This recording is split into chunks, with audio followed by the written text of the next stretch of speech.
حضرت عمر رضی اللہ تعالیٰ عنہ روایت کرتے ہیں کہ زید بن سعانہ نامی ایک یہودی تھا جس کو حضور نے قرض دینا تھا۔ آقا کریم علیہ الصلوۃ والسلام دو جہاں کے مالک ہیں، لیکن حضور کا فقر اختیاری تھا۔ آقا کریم علیہ السلام کے گھر میں بسا اوقات کتنے دن چولہا نہیں جلا کرتا تھا۔ حضور ادھار لے کر کے لوگوں کی مصیبتوں کو بھی دور کرتے، اور گھر کا چولہا بھی بعض اوقات ادھار لے کے گرم کرنا پڑتا۔ اعلیٰ حضرت فرماتے ہیں مال کے کونین ہیں گو پاس کچھ رکھتے نہیں، دو جہاں کی نعمتیں ہیں ان کے خالی ہاتھ میں۔ تو کہتے ہیں کہ ایک دن حضور علیہ السلام کی خدمت میں ایک شخص حاضر ہوا جس کا نام زید بن سعانہ ہے اور یہودی ہے، اور اس نے حضور علیہ السلام سے قرض کا تقاضا کیا، لیکن تقاضا اتنے سخت انداز سے کیا کہ اس نے حضور علیہ السلام کی قمیص کو پکڑ کے کھینچا بھی۔ تو حضرت عمر رضی اللہ تعالیٰ عنہ نے جب دیکھا تو بڑے گھور کے اس کی جانب دیکھا اور اس کو پیچھے ہٹاتے ہوئے کہا کہ تجھے شرم نہیں آ رہی کہ اللہ کے رسول کے ساتھ کیسے سلوک کر رہا ہے اور میں تیرے سامنے موجود ہوں؟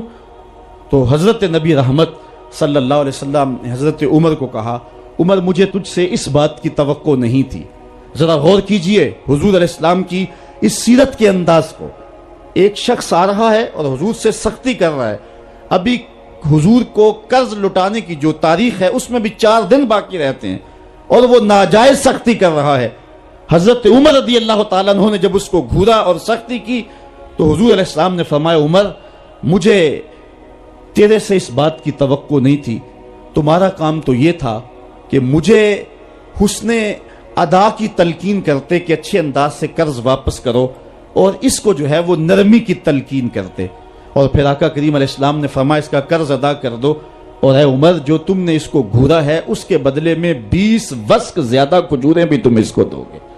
تو زید بن سعانہ نے جب حضور علیہ السلام کی اس سیرت اور اس کردار کو دیکھا اور حضرت عمر رضی اللہ تعالیٰ عنہ 20 وسق اس کو کھجوریں دے رہے تھے، تو اس نے حضرت عمر کو بتایا کہ میں یہودی ہوں اور میں نے تورات کے اندر نبی آخر الزماں کی شان اور عظمتوں کے بیان کو پڑھا ہے، یہ بات ابھی رہ گئی تھی، باقی ساری نشانیاں میں نے حضور میں دیکھ لی تھی، اب یہ نشانی رہ گئی تھی، آج میں نے یہ بھی دیکھ لی، اور پھر وہ حضور کی خدمت میں حاضر ہو کر اسلام کے دائرے میں داخل ہو کر حضور کا عبدی غلام بن۔ حضرت معاذ بن جبل رضی اللہ تعالیٰ عنہ فرماتے ہیں کہ ایک دن حضور گلی سے گزر رہے تھے اور میں ایک جانور کی کھال اتار رہا تھا، اور مجھے کھال اتارنے کا طریقہ نہیں تھا، مجبوراً مجھے کھال اتارنا پڑی۔ تو حضور گزرے تو مجھے دیکھا کہ معاذ بن جبل کو کھال اتارنا نہیں آ رہی، تو حضور رک گئے اور آقا کریم نے فرمایا معاذ ٹھہرو ذرا میں تمہیں بتاتا ہوں کہ بکری کی کھال کیسے اتاری جاتی، اور آقا کریم آگے بڑھے اور حضور نے خود جو ہے وہ کھال اتاری، اور پھر مجھے فرمایا معاذ ایسے کھال اتارا کرتے ہیں۔ آج ہم اپنے بڑے پن کو اور اپنی عظمت کو اس انداز سے لوگوں کے سامنے رکھنا چاہتے ہیں کہ ہم جو ہے وہ ٹشو کا ایک ٹکڑا بھی نہیں پکڑ سکتے، اور وہ بھی پکڑانے کے لیے ہمارے پاس ایک خادم موجود ہوتا ہے، لیکن آقا کریم علیہ السلام کی زندگی اور حضور علیہ السلام کی سیرت کی سادگی کا حسن اور جمال یہ ہے کہ حضور اپنے کپڑوں کو خود مرمت کر لیتے ہیں اور اپنے دیگر کام خود کرتے ہیں اور بطیب خاطر کرتے ہیں، اور اس میں کوئی چیز اپنے لیے شرمندگی کی محسوس نہیں کرتے ہیں۔ حضرت حسن رضی اللہ تعالی عنہ حضور علیہ السلام کے نواسے بھی ہیں اور آقا کریم علیہ السلام کی صحابیت کا شرف بھی پایا ہے۔ کہتے ہیں کہ کانا یجلس علی الارض، حضور علیہ السلام کی سیرت یہ ہے کہ حضور زمین پہ بیٹھ جاتے تھے، زمین پر بیٹھنے میں حضور شرمندگی محسوس نہیں کیا کرتے تھے، اس کو اپنے سٹیٹس کے خلاف نہیں سمجھا کرتے تھے، زمین کے اوپر حضور بیٹھ جایا کرتے تھے، اور فرماتے ہیں وَيَطْعَمُ، اور زمین کے اوپر بیٹھ کر کے حضور علیہ السلام کھانا تناول فرمایا کرتے تھے۔ حضور کی عادت یہ تھی کہ آقا کریم جب بھی کھانا کھاتے تو حضور جھک کر کے کھانا کھاتے۔ فرماتے ہیں کہ میرے پاس ایک فرشتہ آیا جو کعبۃ اللہ کے صحن میں کھڑا تھا، اور اس کی کمر کعبۃ اللہ کی چھت کے برابر تھی، اتنا اس کا قد تھا، اور اس نے مجھے کہا کہ آپ اگر چاہیں تو آپ کو نبی اور بادشاہ بنا دیتے ہیں، اور آپ اگر چاہیں تو آپ کو عبد اور نبی بناتے ہیں۔ تو فرماتے ہیں کہ میں نے جبریل کو دیکھا، اور جبریل مجھے اشارے سے تواضع کا حکم دے رہے ہیں، تو میں نے عرض کی کہ میں نبی اور عبد بننا چاہتا ہوں. تو جب یہ بات حضور نے کہی تو فرمایا عائشہ اگر میں نبی اور بادشاہ بنتا تو یہ جتنے بھی پہاڑ ہیں یہ سونا بن کے میرے ساتھ چلتے، لیکن میں نے اس بات کو اختیار نہیں کیا.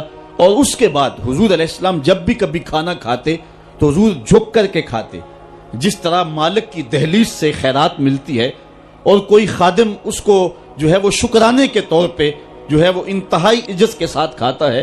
ساری زندگی حضور نے کھاتے اور پیتے ہوئے تکیہ نہیں لگایا، ہاتھ میں پلیٹ پکڑ کے اکڑ کے یا ٹہل کر کے یا جو ہے وہ بالکل سیدھے ہو کے نہیں، تھوڑا سا جھک کر کے بغیر تکیے کے حضور علیہ السلام کھانا کھانا پسند فرمایا کرتے تھے. اور فرماتے میں اس طرح کھاتا ہوں جس طرح بندے کھاتے ہیں، اور میں اس طرح بیٹھتا ہوں جس طرح اس کے عبد اور اس کے بندے بیٹھتے ہیں. یہ حضور علیہ السلام کا طریقہ ہے. ایک دن آقا کریم علیہ السلام ایک چٹان کے اوپر بیٹھے تھے اور حضور علیہ السلام قدید کھا رہے تھے.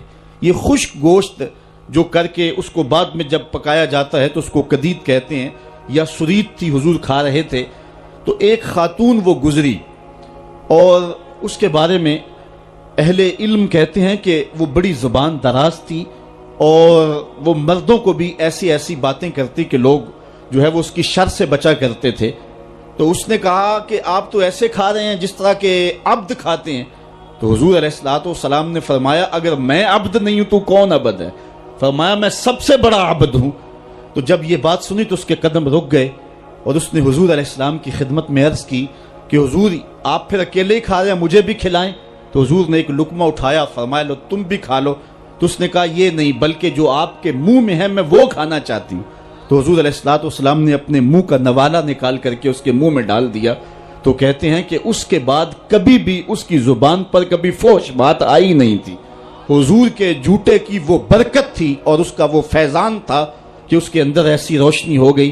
پہلے وہ سخت لعان تھی، گالیاں دینے والی تھی اور فحش گفتگو کرنے والی تھی، لیکن حضور علیہ السلام کے جھوٹے کی برکت سے اللہ تعالیٰ جل شانہ نے اس کی زبان کو حسن بھی دے دیا اور جمال بھی عطا فرما دیا.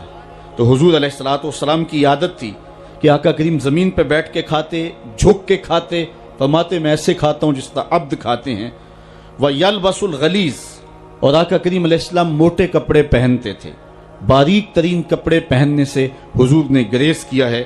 اور یہ وَيُطِيلُ الصَّلَاةَ، اور حضور کی نماز لمبی ہوا کرتی تھی. وَيُقَصِّرُ الْخُطْبَةَ، اور خطبہ حضور مختصر فرمایا کرتے تھے.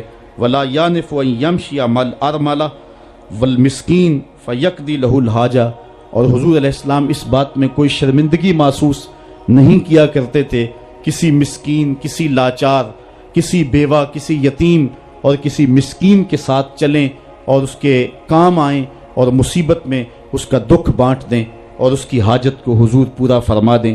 یہ حضور علیہ السلام کی سیرت کے وہ روشن پہلو ہیں کہ آقا کریم علیہ السلام کی سیرت زمانے کے سامنے ایسا نور بانٹتی ہے، ایسے اجالے پھیلاتی ہے. ایک شخص نے حضور علیہ السلام سے وعدہ کیا کہ آپ یہاں رکیں اور میں ابھی آتا ہوں. تو آقا کریم علیہ السلام اس کے انتظار میں وہاں رکے. 3 دن گزر گئے اور وہ نہ آیا، چونکہ حضور وعدہ کر چکے تھے کہ میں تیرے آنے تک یہاں رہوں گا. تیسرے دن اس کو جا کے یاد آیا تو وہ واپس پلٹا. تو آقا کریم نے جواب میں صرف اتنی بات کہی. آپ نے فرمایا یا فتح قد شککت علیہ، اے نوجوان تو نے تو مجھ کو مشقت میں ڈال دیا.